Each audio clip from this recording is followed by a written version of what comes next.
distinguished guests, good evening everyone. To the Excellency Philippines Embassy, Consul General Luhan, and the rest of the staff, welcome, thank you for coming in this special event.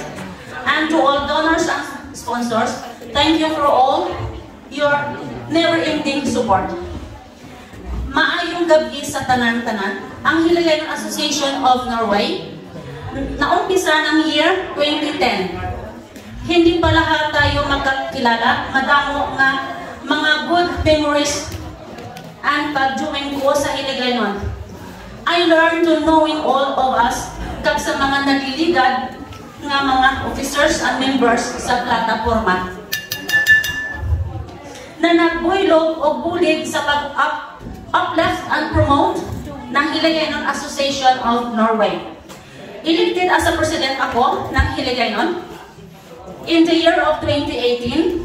Madamo ang aton na celebrar, meetings, general assemblies, fundraising para sa aton, ayuda sa aton, kinakapos na kapwa, Pinoy sa Pilipinas, nakakataban ng puso, ang aton lubos na pagbulig sa aton, kapos palat, na salanta ng bagyo ng mga kababayan sa Pilipinas.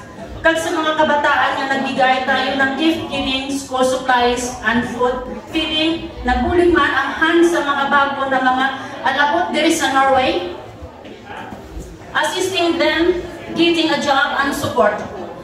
It is indeed a noble and hard task being a president of Hiligaynon Association of Norway, natin lahat sa 14th year anniversary, and we are here today. Taas puso nga ginuligay sa isa't isa because of our love and dedicated sa Hiligaynon Association of Norway. We have hold on together until then. Nakaya nating lahat ng mga pagsubok sa Hiligaynon Association of Norway. I, Rosa Linda Johansen, outtaking president of Hiligaynon, salamat sa trust ninyo sa akon as president from the year of 2018 up to April 26, 2024.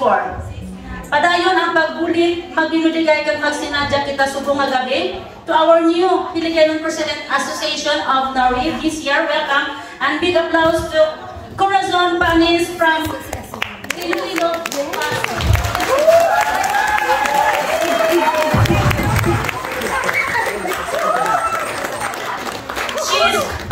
She is an energetic and fine woman from Pasig, Iloilo, of course. Madamong gid nga salamat sa atong tanan-tanan and enjoy the rest of the evening. Mabuhay ang Hiligaynon!